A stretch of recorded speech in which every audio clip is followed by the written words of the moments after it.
Bienvenidos al canal nuevamente. Es un placer de nuevo estar con ustedes compartiendo esta charla. Esta es la charla número 9 ya de todas estas que venimos haciendo sobre lo que decidimos en llamar electrónica y comandos en la refrigeración.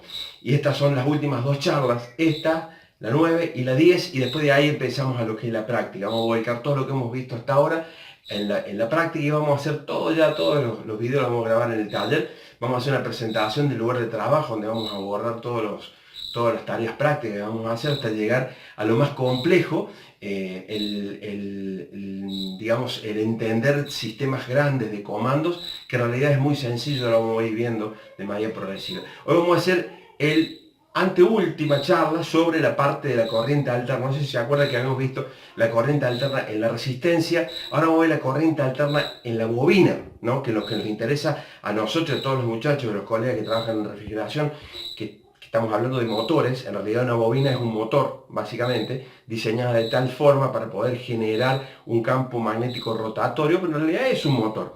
Vamos a arrancar con la charlita, ¿sí? Habíamos comentado en un principio que si nosotros hablamos de un circuito con la bobina y le aplicamos con el famoso interruptor acá, le aplicamos una tensión alterna acá, ¿qué iba a pasar? ¿Se acuerdan que a medida que la tensión alterna iba subiendo, esto va a ir generando un campo magnético? Ese campo magnético iba a cortar las espiras de esto, iba a generar una corriente de autoinducción, digamos, que iba a ser contraelectromotriz, iba a hacer que no circulara corriente. ¿Se acuerdan en el circuito de corriente continua? Bueno, ahora si nosotros pudiéramos ver qué pasa acá, mira, vamos a poner uno de nuestras queridas coordenadas cartesianas, que era el voltaje positivo y el voltaje negativo. ¿Se acuerdan de esto? Bueno, esto es el tiempo. Si nosotros le aplicamos una tensión alterna a eso, ¿qué pasa? ¿Se acuerdan? La tensión alterna iba a subir acá. Iba a subir acá. No iba a tener corriente acá. En el momento que llegamos a la cúspide acá y empieza a bajar la tensión aplicada sobre la bobina, va a seguir esta forma de onda. La famosa sinusoide, ¿no? ¿Sí? Si nosotros dividimos esto en grados, tenemos 0 grados, 90 grados sería acá, 180 grados acá. Bien, entonces, en el momento de la cúspide, ahí va a aparecer la corriente. Muchachos, ahí va a aparecer la corriente. Va a estar desplazada de la tensión 90 grados. ¿Ves? Mira, esta es tensión y esta es corriente. Mira, nada que ver con la resistencia. ¿Se acuerdan de la resistencia que quedaban en fase? En el momento que empezaba la tensión, iba a haber corriente también. Entonces, esto es lo que pasa en un circuito inductivo. ¿Sí? Esta es la bobina, un motor podemos llamar. La corriente se va a trazar con respecto a la tensión. Créeme que es así, Vos me decís, sí, pero vos me estás hablando de que vamos a aplicar tensión a una bobina y no va a haber corriente. No entiendo eso, va fuera de la lógica, pero créeme que es así. Yo te puedo, como dijimos en el video pasado o en un par de videos atrás, armar toda una fórmula para explicarte y para fundamentarte esto, que no viene al caso, porque no la vas a aplicar nunca. Vos básicamente tenés que saber de que en un motor la corriente se desplaza con respecto a la tensión. ¿Sí? ¿Y qué pasa con la potencia? ¿Se acuerdan en la charlita que habíamos visto de la resistencia que multiplicamos? ¿Sí? Bueno, fíjate, acá baja acá abajo. También. La corriente, porque sigue acá. ¿Sí? Bueno, ¿qué va a pasar con la potencia? Vos fíjate en la potencia. Acá tenemos positivo acá, ¿no es cierto? Tenemos positivo y acá negativo. ¿Se acuerdan de la regla de los signos? ¿Sí? ¿Se acuerdan? ¿Cuánto es? Más por más es más. Más por menos, porque es una tensión positiva la que tenemos. Acuérdense que está arriba de la línea. Y acá tenemos menos. ¿Qué pasa acá? Más por menos, ¿cuánto es? Menos. Empieza a bajar abajo la curva de potencia. Más por menos, menos. ¿Hasta qué? Hasta que lleguemos aproximadamente acá. Acá recién va a estar más. Más por más es más. Acá va a empezar la curva de potencia. Va a venir por acá. Más por más sigue más. Hasta cuando llegamos acá. Acá vamos a tener más por menos. Acá va a bajar la curva de potencia.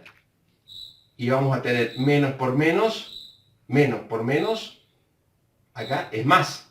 ¿no es cierto? Así que vamos a tener una curva así, así y así aproximadamente. Esa sería la curva de potencia que vamos a tener. O sea, acá no está bien justo porque, bueno, necesitamos hacerlo bien con un coso cuadriculado, bueno, para dar bien. Pero básicamente tenemos una cresta negativa y otra cresta positiva de la potencia. ¿Ven? Mira. ¿Ves? Tenemos potencia positiva y negativa. ¿Qué es la potencia esta arriba positiva? Quiere decir que la potencia esta es la que se convierte en trabajo, es la que el motor convierte en trabajo, ¿no es cierto? Es la que está gastando y convierte en trabajo. Y acá aparece otra potencia que es una potencia inútil. La potencia negativa que aparece abajo es inútil, no se transforma en trabajo. ¿Qué quiere decir todo esto? Sencillo. El motor te va a consumir una corriente, va a gastar una potencia y te va a devolver otra potencia. Va a quedar una potencia inútil dando vuelta ahí, entre la carga y la línea. Carga y la línea. Esta potencia que está acá, habíamos dicho, ¿se acuerdan que habíamos dicho que la potencia era E por I? La potencia es igual a E por I, ¿sí? Bueno, esa es la potencia de un circuito, la potencia, digamos, activa. Esta sería la potencia, llamamos potencia activa a la que el motor, a la que se está consumiendo, a la que el motor convierte en trabajo, ¿sí? Después aparece otra potencia más, que es la potencia aparente. Aparente, ¿sí? Que es la suma de estas dos potencias, la potencia total. Y esta potencia que queda acá es la potencia reactiva. Potencia reactiva. Es una potencia que no sirve, que hay que tratar de combatirla, ¿no?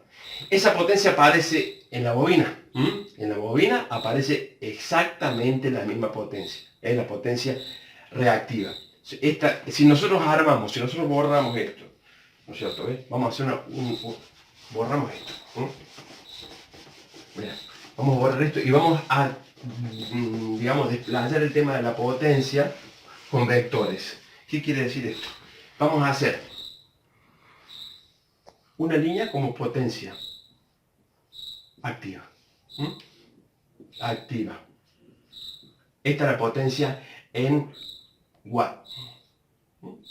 Potencia en watt. Cuando conectamos una bobina, cuando conectamos una resistencia, vamos a tener estas son las líneas. Cuando conectamos una bobina, va a haber otra potencia acá, que va a ser la potencia aparente. ¿Sí? Que es la suma de esas dos potencias, pero la suma vectorial. Y va a quedar otra potencia acá, que es la potencia reactiva. Potencia reactiva. ¿Ves? Ese sería el triángulo de potencia que se llama. Traten de entender un poquito. Yo no voy a profundizar mucho, pero quiero nombrarlas para que ustedes se den cuenta o digan, ah, mira, la potencia. Puede decir que hay tres clases de potencia. Esta potencia activa es la que consume el motor y que convierte en trabajo. Esta es una potencia aparente, que es aparentemente la que consume, pero no es. Es la suma de la potencia reactiva que aparece, pero vectorial, la suma vectorial. Y acá, solamente para nombrar, no vamos a profundizar eso porque es complejo. Acá se produce un ángulo entre estas dos potencias. Potencia activa y la pared, se produce un ángulo. Ese ángulo, si nosotros sacamos el coseno de ese ángulo, vamos a obtener el famoso coseno de phi. Que muchas veces lo han escuchado nombrar, ¿sí? Que decir, ¿qué carajo es ese coseno? 0,8, 0,98.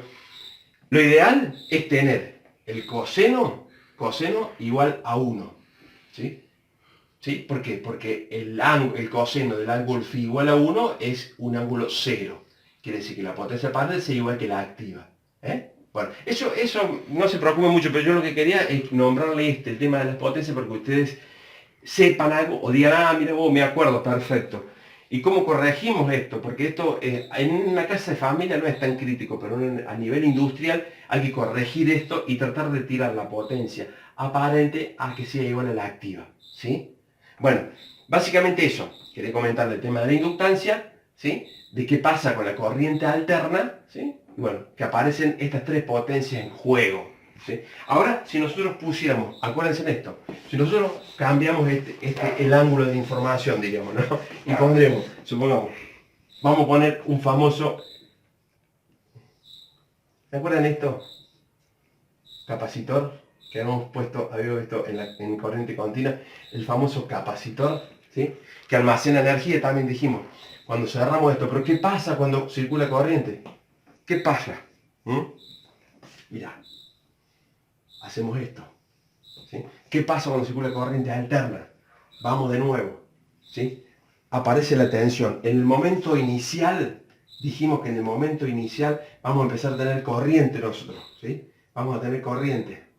Porque esto se comporta como un circuito cerrado en el momento inicial, ¿sí? Habíamos dicho eso, ¿se acuerdan de corriente continua? Vamos a tener corriente. Vamos a tener corriente, también la corriente va a ser alterna, ¿sí? ¿Qué pasa con la tensión, hermano? ¿Se acuerda la tensión? ¿Se acuerdan? No vamos a tener tensión hasta en el momento que se empieza a cargar el capacitor. Cuando se deja de circular corriente y empiece a bajar a cero, acá vamos a tener tensión. ¿Sí? ¿Se acuerdan de todo? Es complejo, todo de entender. Cualquier cosa me dejan en el comentario. Acá tenemos corriente y tensión. ¿Qué quiere decir acá? Que la tensión, al igual pero a la inversa que la bobina, se va a trazar. Primero vamos a tener corriente y después vamos a tener tensión. ¿Sí? ¿Se entiende eso? La potencia va a ser igual. Va a ser igual. Y va a ser igual que esto. Vamos a tener un remanente. Más por menos es menos. Vamos a tener esto así y vamos a tener una cosa parecida así. Lo mismo que la corriente. Que la bobina, perdón. Vamos a tener esta tensión y esta potencia. Vamos a tener potencia que va a quedar entre el capacitor y la línea y potencia que se va a consumir. ¿Sí? Lo mismo que en la bobina. Lo que pasa es que en este caso, si nosotros trasladamos esto a la línea de potencia, vamos a tener potencia activa y vamos a tener acá abajo la potencia aparente. Potencia aparente. ¿Eh? Y acá vamos a tener la famosa potencia que nadie quiere, la potencia reactiva. ¿Eh? Reactiva. Esta es la potencia que nadie quiere, la que queremos eliminar. ¿Sí? Entonces con esto está claro. Si nosotros supongamos, tenemos un motor y queremos corregir esta potencia, tenemos que colocarle un capacitor en paralelo con el motor. ¿Sí? Cosa que la potencia, esa potencia, la corriente vaya del capacitor a la bobina del capacitor y quede acá y no vuelva. Entonces esto lo vamos a llevar lo más parecido a la potencia activa. ¿Sí? Bueno, yo sé que es complicado. Hay cosas que si alguno quiere profundizar en este tema de la potencia, déjeme un comentario allá que, bueno, abajo que nosotros vamos a avanzar en ese tema. ¿Sí? Bueno, esto sería lo que es el final de las charlas, de lo que es la parte de circuitos básicos y elementos muy básicos en lo que es la parte de comando, en la parte de comandos y electrónica, ¿no? Espero que les haya gustado. Si te gustó el videito, poneme un like abajo. Si querés algún comentario, ponémelo, yo te lo respondo. Y si no estás suscrito, suscríbete para que te lleguen las notificaciones de todos los videos que estamos subiendo. Che, te saluda Héctor, de Gobernador Villa María. Ha sido un placer compartir el tiempito con vos, che, y te espero en el próximo video, que es el final de la teoría, y en el otro ahí vamos a arrancar todo lo que es el tema de práctica, que va a ser súper interesante. No te lo pierdas, che. Buenas noches, un abrazo, un saludo para todos, chicos.